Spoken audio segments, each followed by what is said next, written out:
दोस्तों, स्वागत है आप सभी का बायोलॉजी बूस्टर में। और दोस्तों, आशा करता हूं कि आपकी पढ़ाई अच्छी चल रही होगी और आप अच्छे से पढ़ रहे होंगे। ये जो वीडियो है ये 12th क्लास बायोलॉजी स्टूडेंट्स के लिए है, प्लस नीट स्टूडेंट के लिए है। और जो स्टूडेंट यूपीएससी सीएससी की प्रिपरेशन कर रहे हैं, सिविल सर्विसेज एग्जामिनेशन की, उसमें जो इकोलॉजी पार्ट आता है उनके लिए भी ये वीडियो है। ठीक है, तो हम लोग एनसीईआरटी चैप्टर नंबर 14 पढ़ रहे हैं, दैट इज इकोसिस्टम। इकोसिस्टम पे ऑलरेडी मैंने 2 वीडियो कल अपलोड कर दिए थे, मतलब 1-2 दिन में पहले। और ये तीसरा वीडियो है। ठीक है, वीडियो को शुरू करने से पहले अगर आपने बायोलॉजी बूस्टर ऐप को डाउनलोड नहीं किया है तो आप उसे डाउनलोड कर लीजिए। गूगल प्ले स्टोर में जाके आप उसे इजीली डाउनलोड कर सकते हैं। डिस्क्रिप्शन में उसका लिंक भी दिया हुआ है, या चैनल के अबाउट सेक्शन में जाके भी आप उसको डाउनलोड कर सकते हैं, ताकि आपको बायोलॉजी के डिफरेंट कोर्सेज और नोट्स और टेस्ट सीरीज वगैरह मिल पाए। ठीक है, चलिए तो अब शुरू करते हैं इस वीडियो को। पिछले वीडियो में मैंने आपको क्या बताया था, पार्ट टू में हमने प्राइमरी प्रोडक्टिविटी स्टार्ट किया था। ठीक है, और प्राइमरी प्रोडक्टिविटी में हमने देखा था कि प्राइमरी प्रोडक्शन क्या होता है और प्राइमरी प्रोडक्टिविटी क्या होता है। ठीक है, ये हमने समझा था। अब हम ये समझने वाले हैं कि प्राइमरी प्रोडक्टिविटी कितने टाइप का होता है। ठीक है, तो आइए शुरू करते हैं। ठीक है, देखो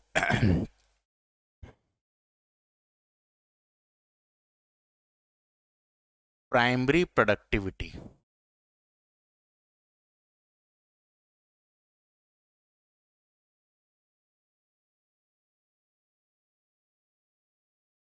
प्राइमरी प्रोडक्टिविटी की हम बात करते हैं।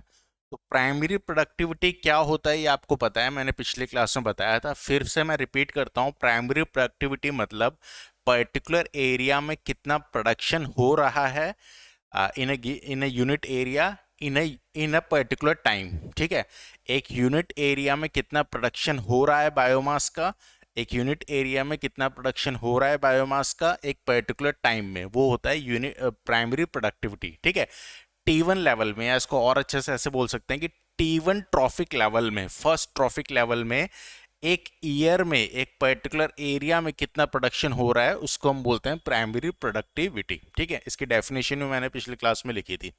चलिए, प्राइमरी प्रोडक्टिविटी कितने टाइप का होता है? It is of 2 type. ठीक है, तो मैं लिखता हूं, इट इज ऑफ 2 टाइप।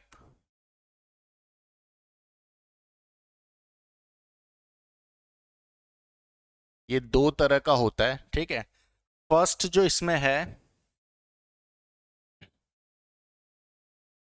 वो है जीपीपी, और सेकंड जो इसमें है वो है एनपीपी। जीपीपी का फुल फॉर्म क्या है? Gross primary productivity.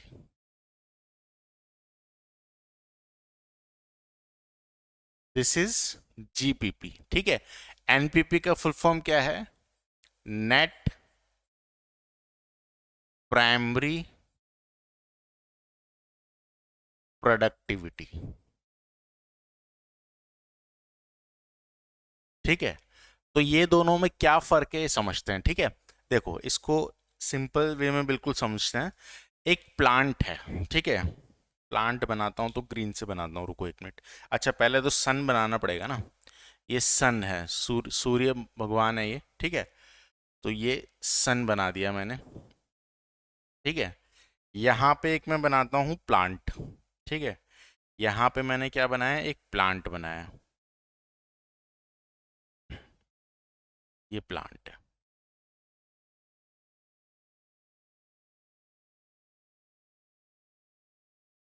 ठीक है, तो सन की रेस पड़ रही है इस पे क्या होगा? सन की रेस पड़ेंगी, इस तरीके से सूर्य का प्रकाश इस पे पड़ रहा है। ठीक है, और सूर्य का प्रकाश जब इस पे पड़ रहा है तो इसकी ग्रोथ होगी। ठीक है, इसकी ग्रोथ होगी और ये कैसा प्लांट बन जाएगा? बड़ा प्लांट बन जाएगा। ठीक है, इसको सूर्य के प्रकाश मिला और लाइट वगैरह सारी चीज़ें इसने सूर्य का प्रकाश और CO2 वगैरह सभी चीज़ें इसने यूज़ की, फोटोसिंथेसिस हुआ, इसकी फर्दर ग्रोथ हुई। ठीक है, तो इसके बायोमास में क्या हो गया? इंक्रीमेंट हो गया। ये बड़ा प्लांट बनाता हूँ मैं थोड़ा।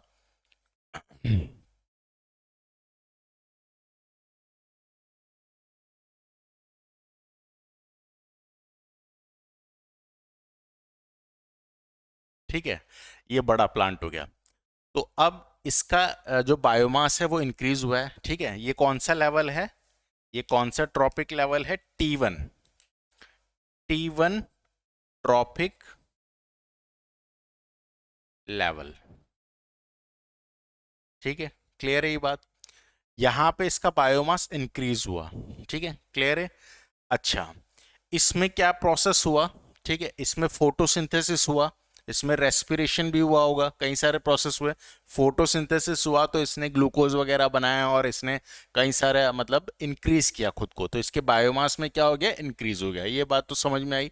लेकिन फोटोसिंथेसिस के अलावा इसमें रेस्पिरेशन भी तो हुआ होगा, और रेस्पिरेशन क्या होता है, रेस्पिरेशन मतलब ग्लूकोज, ग्लूकोज प्लस ऑक्सीजन मिलके क्या बनाते हैं, एटीपी बनाते हैं, ठीक है। समझ में आई ये बात। तो ये प्रोसेस क्या है, एक तरीके से रेस्पिरेशन है, और रेस्पिरेशन में से भी पर्टिकुलर अगर मैं बोलूं तो ये कौन सा रेस्पिरेशन है, aerobic, aerobic respiration, aerobic respiration हुआ ये, ठीक है। अच्छा, समझ में आई ये बात, बिल्कुल ध्यान से समझना, ठीक है। तो ये प्लांट था T1 ट्रॉफिक लेवल पे, ये ग्रो किया तो ये बड़ा हो गया, बायोमास इसका बढ़ गया, ठीक है। हाँ, फोटोसिंथेसिस हुआ होगा तो एनर्जी मतलब ग्लूकोज बनाए, सारी चीजें बनी, ठीक है, तो इसने ग्रोथ की, ठीक है, तो ये तो समझ में आ गया। ये इसके अलावा इसमें रेस्पिरेशन भी हुआ होगा, तो रेस्पिरेशन में क्या होता है, जो इसने ग्लूकोज बनाया है वो सारा तो इसको बनाने में नहीं लग गया, कुछ ग्लूकोज जो है वो एनर्जी बनाने में भी लगा, इस प्लांट को भी जिंदा रहने के लिए एनर्जी चाहिए, तो इसके लिए ग्लूकोज और ऑक्सीजन ने मिलकर एटीपी बनाया होगा ताकि जिंदा रह पाए, ठीक है। तो ये रेस्पिरेशन जो हुआ इसको हम क्या बोलते हैं, रेस्पिरेटरी लॉसेस, रेस्पिरेटरी लॉसेस, समझ पा रहे हो मेरी बात, ठीक है। ये क्या है, रेस्पिरेटरी लॉसेस है, ठीक है। आज ये क्या है, ये क्या हुआ, NPP, और ये क्या है, GPP, ठीक है। दो मैंने आपको प्राइमरी प्रोडक्टिविटी के टाइप बताया, जीपीपी यानी कि ग्रॉस प्राइमरी प्रोडक्टिविटी, और एनपीपी यानी कि नेट प्राइमरी प्रोडक्टिविटी, ठीक है। तो ग्रॉस प्राइमरी प्रोडक्टिविटी मतलब एक पर्टिकुलर एरिया में कुल ग्रॉस मतलब इनिशियल लेवल पे कितनी प्रोडक्टिविटी हुई है उसको बोलते हैं ग्रॉस प्राइमरी प्रोडक्टिविटी, ठीक है। नेट प्राइमरी प्रोडक्टिविटी क्या होता है, ग्रॉस प्राइमरी प्रोडक्टिविटी में से रेस्पिरेटरी लॉस निकाल दो, ठीक है। जीपीपी में से रेस्पिरेटरी लॉस को हटा दिया तो बचा हुआ पूरा क्या है, एनपीपी है। समझ में आई ये बात, मैं समझाता हूं, देखो। ये जो है आपका एनपीपी, अगर आपसे कोई पूछे एनपीपी क्या है, तो जीपीपी माइनस रेस्पिरेटरी लॉसेस, ठीक है, जीपीपी माइनस रेस्पिरेटरी लॉसेस, तो ये क्या है आपका नेट प्राइमरी प्रोडक्टिविटी है। समझ में आई ये बात। तो एनपीपी, एनपीपी क्या होता है, नेट प्राइमरी प्रोडक्टिविटी क्या होता है, अगर कोई आपसे पूछे तो gross primary productivity minus respiratory loss अगर निकाल दोगे आप तो टोटल आपकी क्या निकल जाएगी, नेट प्राइमरी प्रोडक्टिविटी निकल जाएगी। अब इसको डेफिनेशन के फॉर्म में भी आप लिख सकते हैं, बहुत सिंपल सी बात है, इतने इंटेलिजेंट हैं आप, वैसे नोट्स में मैंने सारा लिखा हुआ है, वो आप ले सकते हैं, ठीक है, ऐप पे जाके। बाकी इसके अलावा आपको ये समझ में आ जाएगा कि एनपीपी में से जीपीपी माइनस रेस्पिरेटरी लॉस किया तो एनपीपी निकल जाएगा आपका, ठीक है। समझ में आई ये बात, अरे बोलो हाँ ना। ठीक है, वेरी गुड, ठीक है। तो ये आपको समझ में आ गया कि जीपीपी और एनपीपी क्या होता है, ठीक है। अब इसके बाद, इसके बाद अब सेकेंडरी प्रोडक्टिविटी क्या होता है, नेट प्राइमरी प्रोडक्टिविटी, ये प्राइमरी प्रोडक्टिविटी के दो टाइप थे, प्राइमरी प्रोडक्टिविटी आप जानते हैं, इसके अलावा आप जीपीपी जानते हैं, इसके अलावा आप एनपीपी जानते हैं, ठीक है, क्लियर है ये बात। अच्छा, अब हम समझते हैं सेकेंडरी प्रोडक्टिविटी क्या होता है, सेकेंडरी प्रोडक्टिविटी भी तो होता है ना, तो वो क्या होता है, ठीक है। चलिए, तो इसको मैं रब करता हूं, फिर इसके ना सेकेंडरी प्रोडक्टिविटी, बिल्कुल सिंपल है, पहले इसकी डेफिनेशन लिख देता हूं फिर समझाऊंगा, ठीक है। तो सेकेंडरी प्रोडक्टिविटी क्या है, increase in biomass increase in biomass at T2 trophic level per unit time. ठीक है, देखो T1 लेवल था, उससे आगे जाओगे तो T2 लेवल आएगा। ठीक है, मतलब T1 लेवल मैंने आपको प्लांट बताया था, उससे फिर आगे वो और ग्रो किया बायोमास में तो T2 लेवल स्टार्ट हो गया। ठीक है, तो ऐसे अलग अलग लेवल होते हैं ट्रॉफिक लेवल के भी। तो T1 trophic level, T2 trophic level, कई बार T3 ट्रॉफिक लेवल, T4 तक भी जाता है, उससे ज़्यादा नहीं जाता। ठीक है, तो T2 ट्रॉफिक लेवल की बात करता है सेकेंडरी प्रोडक्टिविटी, नाम से क्लियर है, सेकेंडरी प्रोडक्टिविटी मतलब T2 ट्रॉफिक लेवल। ठीक है, तो increase in biomass at T2 trophic level पर यूनिट टाइम। ठीक है, एक पर्टिकुलर टाइम में कितना बायोमास इंक्रीज हुआ, एक पर्टिकुलर टाइम में कितना बायोमास इंक्रीज हुआ T2 ट्रॉफिक लेवल में। हमेशा याद रखना, प्राइमरी प्रोडक्टिविटी किसकी बात कर रहा था, प्राइमरी प्रोडक्टिविटी में हम प्राइमरी प्रोडक्शन की बात करें या प्राइमरी प्रोडक्टिविटी के जो टाइप देखे उसकी बात करें, सब में T1 ट्रॉफिक लेवल की बात हुई थी। ठीक है, क्योंकि वो प्राइमरी था। सेकेंडरी प्रोडक्टिविटी में हमेशा T2 ट्रॉफिक लेवल की बात होगी, और T2 ट्रॉफिक लेवल का बायोमास कितना इंक्रीज हुआ एक पर्टिकुलर टाइम में, एक साल में कि एक महीने में कि 5 साल में, पर्टिकुलर टाइम में कितना इंक्रीज हुआ, उसको बोलते हैं सेकेंडरी प्रोडक्टिविटी। समझ में आई ये बात? ठीक है, अब देखो आपको याद हो तो स्टार्टिंग में मैंने इकोसिस्टम के 4 कंपोनेंट्स बताए थे। ठीक है, मैंने 4 कंपोनेंट्स कौन कौन से बताए थे, एक तो बताया था मैंने एनर्जी फ्लो, दूसरा मैंने बताया था आपको प्रोडक्टिविटी, तीसरा मैंने आपको बताया था डिकम्पोजर्स, और चौथा मैंने आपको बताया था न्यूट्रिएंट साइकिल। तो इसमें से अगर आपको पता हो तो एनर्जी फ्लो हम कर चुके हैं। ठीक है, फर्स्ट में वही क्या था, उसके बाद हम प्रोडक्टिविटी कंप्लीट कर चुके हैं यहाँ पे। इसके बाद तीसरा जो टाइप है, तीसरा जो एस्पेक्ट है इकोसिस्टम का, वो है आपका दैट डिकम्पोजर्स। ठीक है, और इसके बाद लास्ट में आएगा न्यूट्रिएंट साइकिल। तो डिकम्पोजर्स क्या होता है इसे समझते हैं। ठीक है, तो देखो तीसरा जो टाइप है आपका, थर्ड मतलब ये इसका थर्ड नहीं है, थर्ड मतलब जो टाइप है, जो एस्पेक्ट ऑफ इकोसिस्टम हम पढ़ रहे थे वो। ठीक है, तो वो क्या है, डिकम्पोजर्स, डिकम्पोजर्स। ठीक है, अब डिकम्पोजर्स में सबसे पहले आपको ये समझना होगा कि डेट्रिटस क्या होता है। ठीक है, डेट्रिटस, व्हाट इज डेट्रिटस? ठीक है, तो समझिए इसे। Detritus is detritus is non living organic waste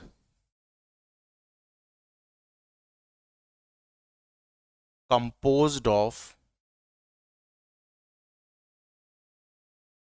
of dead leaves,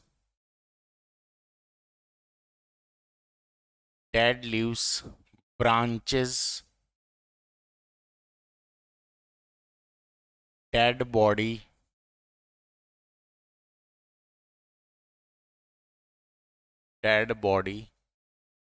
etcetera. ठीक है, तो डेट्रिटस क्या होता है, जैसे पेड़ से पत्ता गिरा, कोई एनिमल मर गया या एनिमल का वेस्ट है, वो सब डेट्रिटस है। ठीक है, क्लियर ही बात? अब ये जो डेट्रिटस होता है, ये जो डेट्रिटस है, इसको कन्वर्ट होता है, ये किस में कन्वर्ट होता है, इसको कन्वर्ट कौन करते हैं, इसका डिकम्पोजिशन होता है, डिकम्पोजिशन, डिकम्पोजिशन होगा इसका। ठीक है, अरे होगा नहीं होगा, ठीक है, इसका डिकम्पोजिशन होगा, तो ये किस में कन्वर्ट हो जाएगा, ये ह्यूमस में कन्वर्ट हो जाएगा। ठीक है, ये किस में कन्वर्ट होगा, ह्यूमस में। समझ में आई ये बात? ठीक है, ये किस में कन्वर्ट होगा, ह्यूमस में। सिंपल सी बात है, देखो डिकम्पोजर्स जो होते हैं मतलब किसी चीज को खाने वाले, मरी हुई किसी चीज को खाने वाले। अब वो डेड बॉडी भी हो सकती है किसी एनिमल की, या कोई लीफ भी हो सकता है, या डेड मतलब वेस्ट मटेरियल भी हो सकता है किसी एनिमल का या प्लांट का, कुछ भी। ठीक है, तो उसको जो मतलब गला देते हैं उसको हम कहते हैं डेट्री, उस पर्टिकुलर चीज को हम कहते हैं डेट्रिटस। ठीक है, उसको जो गला देते हैं उसको हम डिकम्पोजिशन प्रोसेस होता है। ठीक है, डिकम्पोजिशन प्रोसेस उसको कहते हैं। ये डिकम्पोजिशन प्रोसेस होता है और ये करता कौन है? डेट्रीवोर्स। डेट्रीवोर्स। ठीक है, तो डेट्रिटस को गलाने का काम कौन करता है? डेट्रीवोर्स, या इसको डिकम्पोजर्स भी बोलते हैं। ठीक है, डेट्रीवोर्स बोलो या डिकम्पोजर्स बोलो, डिकम्पोजर्स। ठीक है, एक ही बात है, समझ में आई ये बात? ठीक है, तो गली, ये जो मुर्दा चीजें हैं उसको गलाने का काम कौन करता है? डेट्रीवोर्स या डिकम्पोजर्स। ठीक है, और किस प्रोसेस से करते हैं? डिकम्पोजिशन से। और ये किस में कन्वर्ट हो जाता है? ह्यूमस में। समझ में आई ये बात? अब ह्यूमस क्या है?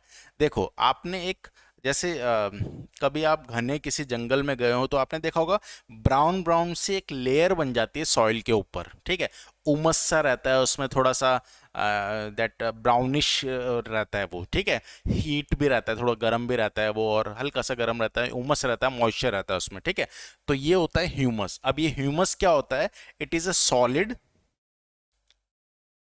इट इज अ सॉलिड, या मैं ऐसे लिखूं, it is amorphous, it is amorphous solid which have minerals oblique nutrients in it। ठीक है, तो ह्यूमस क्या होता है वैसे आपको पता है, लेकिन ह्यूमस की डेफिनेशन क्या होगी? It is a amorphous solid, जो जिसके अंदर बहुत सारे मिनरल और न्यूट्रिएंट्स रहते हैं, और इसी मिनरल न्यूट्रिएंट्स को फिर अगेन से रिसाइकल करके प्लांट लेता है। ठीक है, ये समझ में आया आपको पूरा? ठीक है, तो सेकेंडरी प्रोडक्टिविटी मैंने बता दिया, डिकम्पोजर्स बता दिया, डेट्रिटस के बारे में बता दिया, और डेट्रिटस को कन्वर्ट करते हैं कौन? डेट्रीवोर्स और डिकम्पोजर्स। किस प्रोसेस से करते हैं? डिकम्पोजिशन से। और किस में कन्वर्ट करते हैं? ह्यूमस में। अब ये ह्यूमस क्या होता है? It is a solid, it is a amorphous solid which have mineral and nutrient in it. ठीक है, समझ में आई ये बात? क्लियर है यहां तक? कोई दिक्कत नहीं है? ठीक है, अब एक साइकिल मैं आपको बताता हूं इसमें कि एक साइकिल क्या है। ठीक है, तो चलिए उसे पढ़ेंगे अब। तो एक साइकिल बताता हूं, ठीक है, कैसे ये प्रोसेस होता है।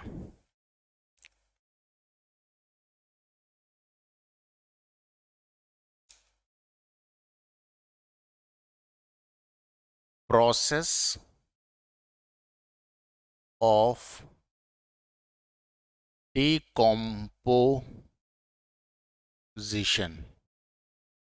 डिकम्पोजिशन यानी कि गलाने का जो प्रोसेस है डेड चीजों को, वो कैसे होता है। ठीक है, तो इसका एक ट्रिक है बच्चों, इसका एक ट्रिक क्या है?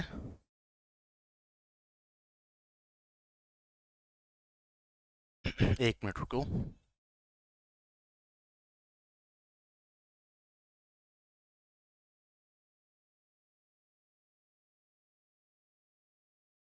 इसका ट्रिक क्या है? फलकम।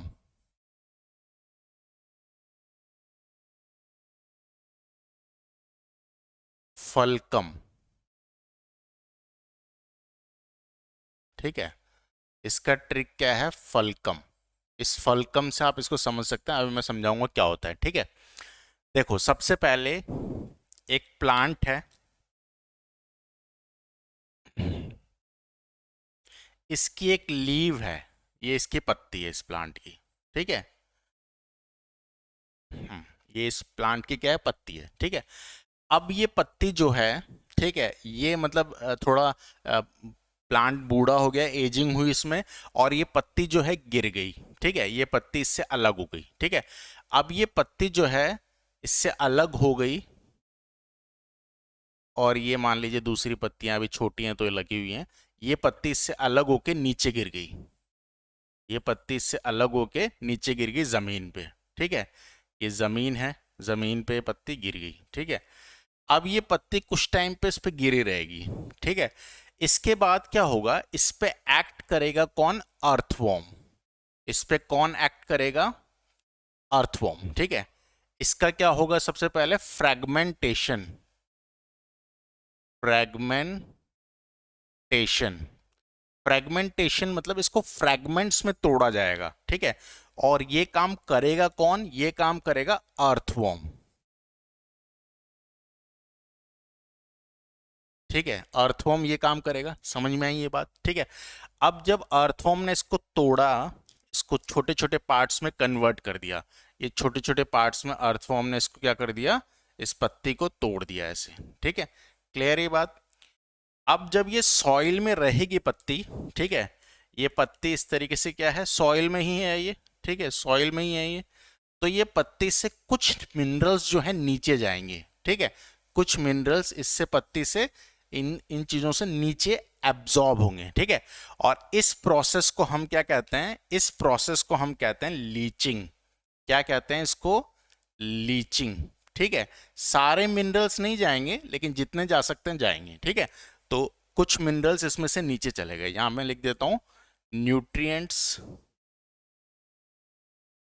कुछ न्यूट्रिएंट्स इसमें से क्या हो गया, नीचे चले गए, ठीक है। हाँ, तो पहला प्रोसेस क्या हुआ, फ्रेगमेंटेशन। सेकंड प्रोसेस क्या हुआ, लीचिंग, ठीक है। अब लीचिंग के बाद क्या होगा बताओ, लीचिंग के बाद क्या होगा, कैटाबॉलिज्म, ठीक है। अब ये जो पत्तियां हैं, ठीक है, इन पत्तियों पे एक्ट करेगा आगे, कुछ पत्तियां में से एब्जॉर्ब होकर न्यूट्रिएंट्स, और इन पत्तियों पे एक्ट करेंगे आगे फंगी, फंगी एंड बैक्टीरिया, ठीक है। फंगी एंड बैक्टीरिया वर्क करेंगे इस पे, और ये प्रोसेस जो होगा इसको हम क्या कहेंगे, कैटाबॉलिज्म, कैटाबॉलिज्म, ठीक है। देखो कैटाबॉलिज्म मतलब क्या होता है, जिन बच्चों को नहीं पता है, कैटा मतलब कटना, तो बड़े से छोटा हो जाना। कैटाबॉलिज्म मतलब बड़े से छोटा होना, एनाबॉलिज्म मतलब छोटे से बड़ा होना, ठीक है। तो कैटाबॉलिज्म पे फोकस करते हैं यहाँ, तो कैटाबॉलिज्म मतलब बड़े पार्ट्स का और छोटा बन जाना, ठीक है। तो कैटाबॉलिज्म फंगी बैक्टीरिया इन जो छोटे छोटे पत्तियों के पार्ट हैं इन पे एक्ट करेंगे, और ये बिल्कुल छोटे हो जाएंगे ऐसे, बिल्कुल छोटे छोटे पार्ट्स में ये इसको क्या कर देंगे, कन्वर्ट कर देंगे ऐसे, ठीक है। तो ये क्या हुआ, कैटाबॉलिज्म हुआ, ठीक है। हाँ, अब इस पे क्या होगा, अब इस पे क्या होगा, ये कन्वर्ट होगा, ठीक है। मतलब इस पे डेट्रिटस वर्क करेंगे, detritus, I don't know it is visible or not, detritus it is visible, ठीक है। तो इस पे डेट्रिटस वर्क करेंगे, मैंने आपको बताया था। और प्रोसेस कौन सा होगा, ह्यूमिफिकेशन, इसको ये ह्यूमस में कन्वर्ट कर देंगे। इसमें कन्वर्ट कर देंगे, ये ह्यूमस में।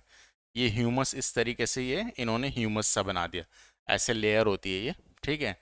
ब्राउनिश सी लेयर होती है, लेकिन ब्राउन मार्कर है नहीं मेरे पास, तो इस तरीके आप समझ लीजिए, ये क्या बना दिया इन्होंने, ह्यूमस बना दिया, ह्यूमस, ठीक है। तो ये प्रोसेस क्या हुआ, ह्यूमिफिकेशन, ह्यूमिफिकेशन,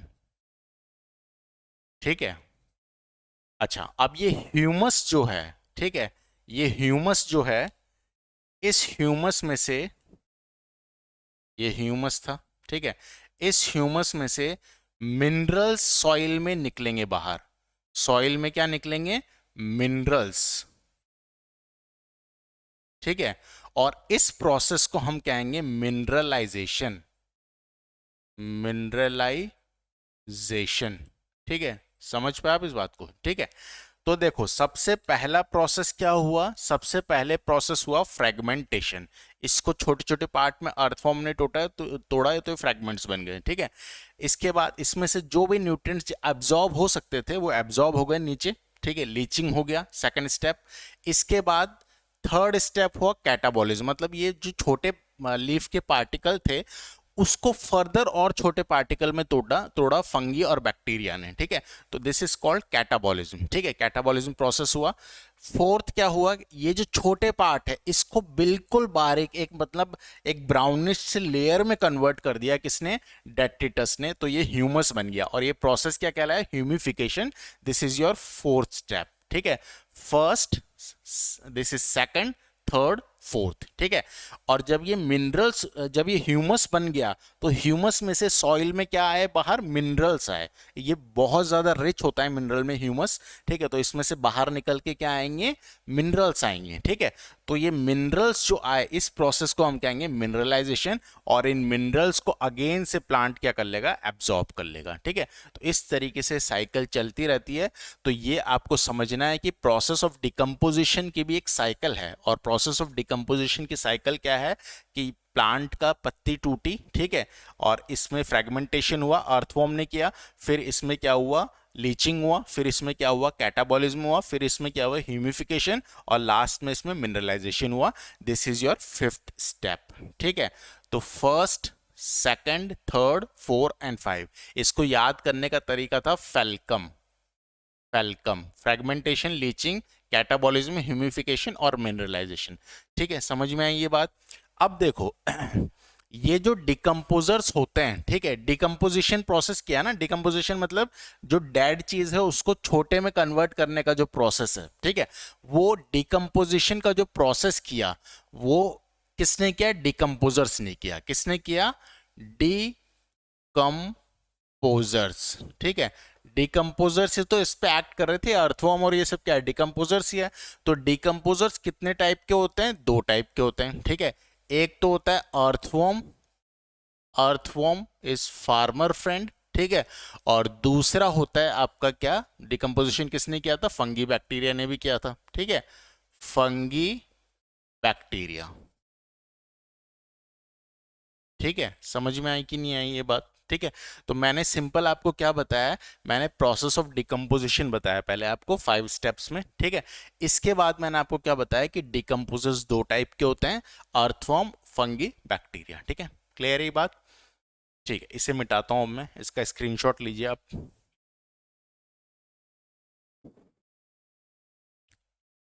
लास्ट चीज और पढ़ लेते हैं हम, आखिरी चीज इसमें पढ़ते हैं, फिर इस लेक्चर को यहीं पे फिनिश करते हैं, ठीक है। तो देखो अब डिकम्पोजिशन की जो रेट है ना वो अलग अलग होती है, ठीक है।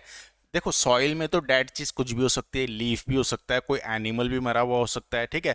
उस एनिमल की बॉडी में हो सकता है शुगर ज़्यादा हो सकता है फॉस्फोरस ज़्यादा हो, ठीक है। हो सकता है उसकी बॉडी में कोई और चीज़ ज़्यादा हो, ठीक है, जैसे काइटिन ज़्यादा हो, लिग्निन ज़्यादा हो। तो डिपेंड करता है कि क्या एनिमल है, क्या प्लांट है, ठीक है। तो डिकम्पोजिशन रेट क्या सभी के लिए सेम होती है, क्या सभी समान गति से डिकम्पोज होंगे, ह्यूमस में कन्वर्ट हो जाएंगे, नहीं। डिकम्पोजिशन रेट अलग अलग होती है। तो ये आपको समझना है क्या होती है, देखो, rate of decomposition, rate of decomposition, ठीक है। रेट ऑफ डिकम्पोजिशन किसमें ज्यादा रहती है, ठीक है। जैसे मान लो शुगर हुआ, ठीक है। इसके अलावा और किसमें ज्यादा रहती है, शुगर के अलावा बताओ।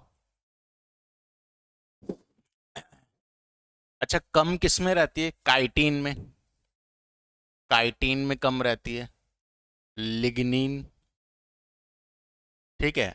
इसके अलावा टेम्परेचर, मॉइस्चर, ठीक है। और क्या हो सकता है शुगर के अलावा, ठीक है। तो देखो शुगर अगर ज्यादा है किसी चीज में, ठीक है, तो उसका डिकम्पोजिशन रेट ज्यादा होगा। टेम्परेचर ज्यादा है किसी का, तो टेम्परेचर ज्यादा है किसी चीज में तो डिकम्पोजिशन रेट हाई होगा। मॉइस्चर ज्यादा है तो डिकम्पोजिशन रेट हाई होगा। देखो टेम्परेचर कम हो गया, अगर मान लो बर्फ में कोई डेड बॉडी पड़ी हुई है, ठीक है, तो सालों सालों तक नहीं सड़ती, वो सालों सालों तक जो वो है मिट्टी में डिकम्पोज होके मिलेगी नहीं, ठीक है। तो मतलब डिकम्पोजिशन होगा लेकिन बहुत स्लो होगा, ठीक है। तो अगर टेम्परेचर ज़्यादा है, ठीक है, मॉइस्चर ज़्यादा है, एक सूखी लकड़ी है, तो उसका डिकम्पोजिशन बहुत स्लो होगा। एक थोड़ी गीली या इस तरीके से उमस वाली लकड़ी है तो उसका डिकम्पोजिशन रेट फास्ट होगा। तो ये चीज़ें अगर हुई तो डिकम्पोजिशन रेट क्या होगा, हाई होगा, ठीक है। डिकम्पोजिशन रेट क्या होगा इसमें, हाई होगा, ठीक है। और अगर किसी चीज़ में काइटिन ज़्यादा है या लिग्निन ज़्यादा है, जैसे फंगस की सेल वॉल बनी होती है काइटिन से, लिग्निन भी कई प्लांट्स वगैरह में प्रेजेंट होता है, ठीक है। तो ये अगर ज़्यादा है किसी चीज़ में तो उसका डिकम्पोजिशन रेट क्या होगा, कम होगा, ठीक है, लो। ये चीज याद रखनी है आपको। क्या याद रखना है कि रेट ऑफ डिकम्पोजिशन जो है वो कंपोनेंट के हिसाब से वैरी करता है, ठीक है। अगर किसी में शुगर ज़्यादा है, टेम्परेचर ज़्यादा है, उसका मॉइस्चर ज़्यादा है उस पर्टिकुलर चीज़ का, तो उसमें डिकम्पोजिशन रेट क्या होगा, हाई होगा, चाहे उस पर कोई भी डिकम्पोजर काम कर रहा हो, ठीक है। काइटिन ज़्यादा है किसी चीज़ में, लिग्निन ज़्यादा है, तो उसका डिकम्पोजिशन रेट क्या होगा, लो होगा, ठीक है। क्लियर है ये बात, समझ में आई ये चीज़ आपको, ठीक है।